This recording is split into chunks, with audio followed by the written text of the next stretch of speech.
Al-khayru kulluhu biyadayk wash-sharru laysa ilayk. The Prophet ﷺ, he famously said that all goodness is in your hands and evil is not to be attributed to you. And when the Prophet ﷺ says that, obviously the first question that comes to mind is, well, didn't Allah subhanahu wa ta'ala already write it down? Didn't we say Allah wrote down everything? So didn't Allah subhanahu wa ta'ala then create evil?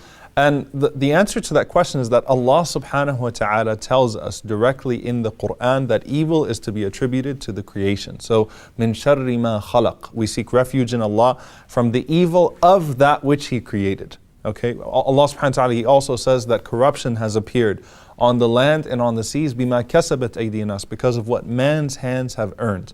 And what that shows us again is that we are the ones that earn it, and this all goes back to what we've already discussed, that to Allah subhanahu wa ta'ala there is no past, present, and future. Ultimately this evil is happening because of our choices and because of what we do. And to say that it's because Allah subhanahu wa ta'ala created it that we have evil is to absolve ourselves of responsibility.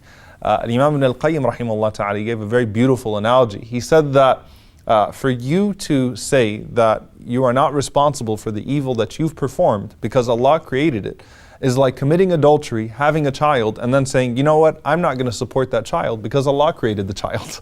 So you're absolving yourself of your own responsibility in the making of that evil and what happens as a result. And obviously, in our religion, you had one extreme of people that denied divine decree altogether and said Allah doesn't know what's going to happen tomorrow, and that's why certain things happen, and that's the only clear explanation. But obviously, by saying that, you reduce from the power of Allah subhanahu wa ta'ala, or you attempt to reduce the power of Allah subhanahu wa ta'ala.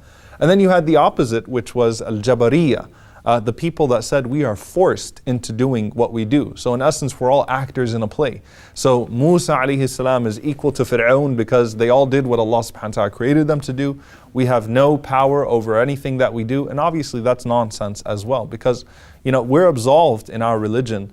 For example, if we oversleep, even if we oversleep and we miss a prayer, Rasulullah says, أَعْذَرَ اللَّهُ لِأُمَّتِي, Allah has forgiven my ummah لِلْخَطَأَ وَالنِّسْيَانِ وَمَا اسْتُكْرِهُ عَلَيْهِ, for the things they do out of mistake, out of forgetfulness, or that which is forced upon them. So you're not punished for things that you do out of compulsion in the first place. So then how could Allah subhanahu wa ta'ala make that the basis of all creation, that you will be punished even though you had no control over the evil that took place in this world? So it is all attributed to us because time is irrelevant to Allah subhanahu wa ta'ala. And obviously, if we look at what happens in the world today, people tend to divide evil into two categories. There's moral evil and there's natural evil. Under moral evil, essentially that's what can be directly traced to human beings' hands. So moral evil includes murder, includes corruption and things of that sort. And there's a very famous quote that I wanted to ask God why He allows poverty and oppression and hunger, but I was afraid He might ask me the same question.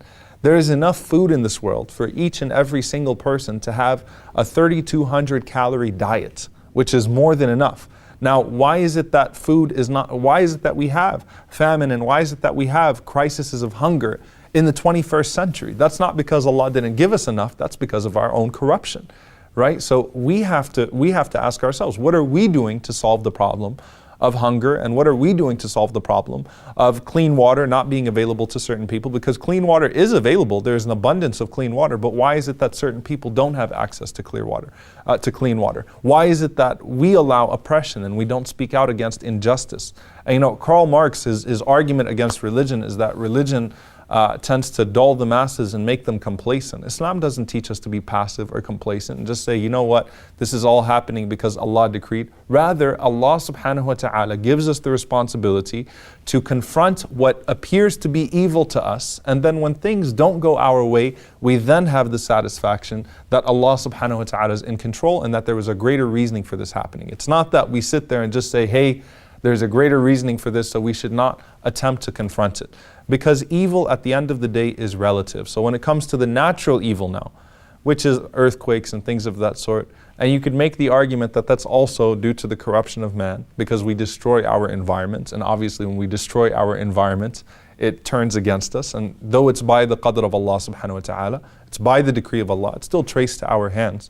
What we should understand is that evil is relative at the end of the day, and that Allah subhanahu wa ta'ala does have a plan. And in essence, if you look through the Quran, when Allah talks about the believer, the foundation of the believer, at the end of the day, he believes in Allah and he believes in the hereafter. And if people that have issues with the plan of God and what happens in this world and divine decree, they either have a deficiency in their belief in God and in His power, or they have a deficiency in their belief of a life beyond this life. Because what other explanation would there be to a person that died at the hands of his oppressor? Except that, وَلَا تَحْسَبَنَّ اللَّهَ غَافِلًا عَمَّا يَعْمَلُ الظَّالِمُونَ. Don't think that Allah is unaware of what the oppressors are doing. Right? That Allah subhanahu wa ta'ala will deal with them on the Day of Judgment. And as for the one who's suffering, إِنَّمَا يُوَفَّى الصَّابِرُونَ أَجْرَهُمْ بِغَيْرِ حِسَابٍ. Allah will give them the reward of their patience with absolutely no limit. So either there's an issue with your belief in Allah, or there's an issue with your belief in a life beyond this life. And and if we have a firm belief in those two things, then everything else is easily solved. And what we have to also understand is لا يكلف الله نفسا إلا وسعها. Allah does not burden a soul beyond its capacity. You have a responsibility to not contribute to evil and to also confront evil as you see it. But at the same time, do not let what appears to be evil cause you to lose belief in Allah or in the last day. Assalamu alaikum wa rahmatullahi wa barakatuh. I hope you enjoyed and benefited from this video. If you did, then please do share it. And if you'd like to follow the rest of the series, then please do click on the top box. And if you'd like to see all of the other episodes and the other videos we have to offer, then please click on the box under that. And don't forget to subscribe to the channel for more amazing content.